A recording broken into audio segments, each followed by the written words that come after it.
They say that blood is thicker than water. From the moment we are born, we are taught a singular, universal truth. Family is everything. It is our foundation, our safety net, and the one bond that is supposed to be unbreakable. But what happens when that bond becomes the very thing that breaks you? Right now, across America and across the world, there is a silent epidemic. It is happening in millions of households, yet it remains one of society's last great taboos. Adult children are making the agonizing decision to cut ties with their parents. Siblings are drifting into silence. It is called family estrangement. To the outside world, it looks like a sudden act of rebellion, a child being ungrateful, a parent being abandoned. But if you look closer, behind the silence, there is rarely a simple story of anger. Instead, there is a profound and complex psychology of survival. Why do people actually do this? Is it an impulsive decision, or is it a desperate measure to preserve one's own sanity? In this video, we are diving deep into the psychology of family estrangement. We will debunk the myth of the sudden break, explore the cumulative trauma that forces a person to walk away, and analyze the toxic dynamics, from emotional neglect to narcissistic control, that make no contact the only viable option. If you are struggling with guilt or trying to understand why someone you love has walked away, this is the explanation you've been looking for. This is the truth behind the silence. Let's begin. Estrangement almost never begins with a dramatic explosion. It begins with erosion. Slow, quiet, almost invisible to everyone except the person living through it. For years, sometimes decades, the relationship looks normal from the outside. Birthdays are celebrated, holidays are endured, smiles appear in photos. But beneath the surface, something is wearing down, layer by layer, not because of one catastrophic event, but because of hundreds of small ones that accumulate like sediment at the bottom of a river. Psychologists call this micro-trauma, the subtle criticism disguised as concern, the boundary that gets pushed just a little further each year, the dismissive tone that tells you your feelings don't matter, the constant pressure to be who they want you to be, not who you are. Individually, these moments seem minor. Together, they become a psychological climate. And over time, your body begins to respond before your mind does. You tense before the phone rings. You rehearse conversations before family gatherings.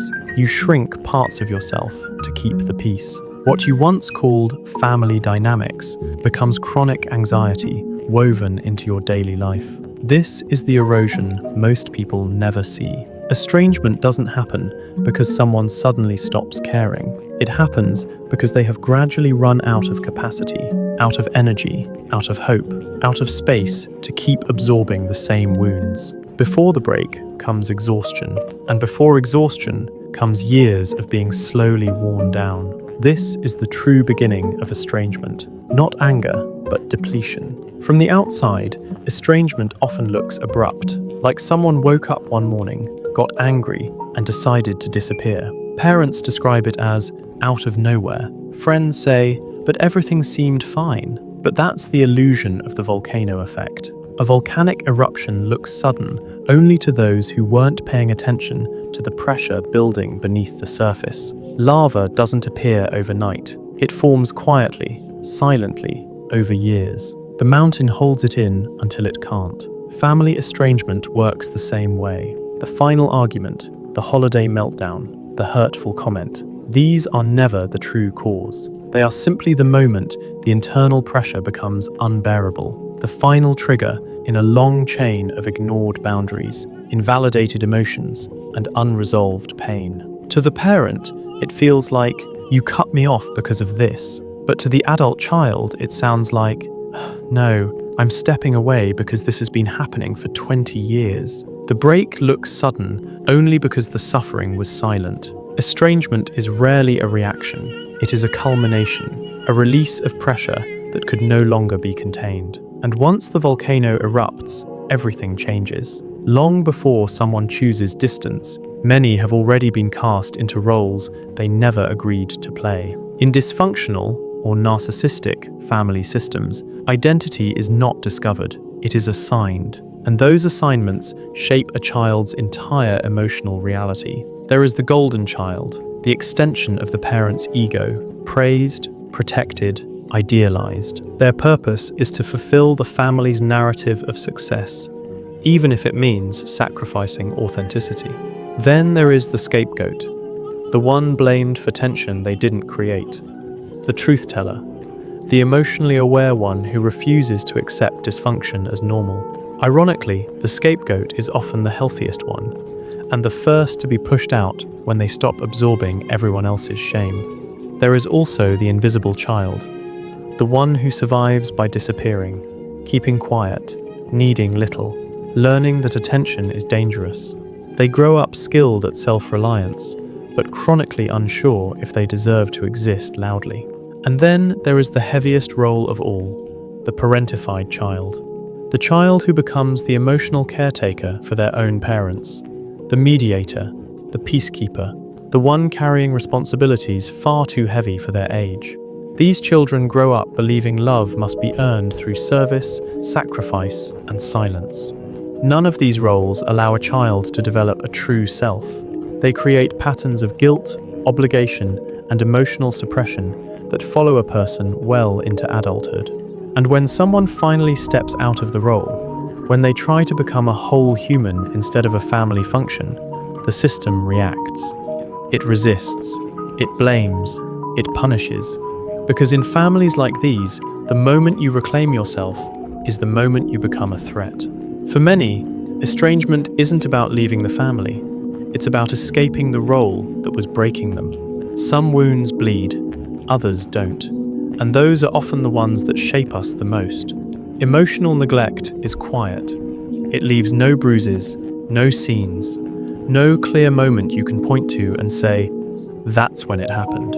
Instead, it is defined by what never happened, the comfort that wasn't offered, the protection that never came, the curiosity about your inner world that no one ever showed. Growing up without emotional attunement teaches a child something devastating, that their feelings are either too much or not worth noticing. As adults, these individuals often appear strong, independent, unbothered, while carrying a private ache that never fully goes away. This is the empty well. You keep going back to your family, hoping that just once you'll draw water. Maybe this time they'll listen. Maybe this time they'll ask how you really are. Maybe this time they'll meet you at the level you've always reached for. But every visit ends the same. A dry bucket, a hollow chest, a familiar disappointment. Most people don't leave because of what their parents did. They leave because of what their parents could never give. Because returning again and again to an empty well eventually becomes a form of self-abandonment. Estrangement, for many, is not about rejecting their family. It is about finally choosing to stop thirsting for a kind of love that was never there. The pain of what happened can be healed. The pain of what never happened takes longer, because you are grieving a childhood you never got to live.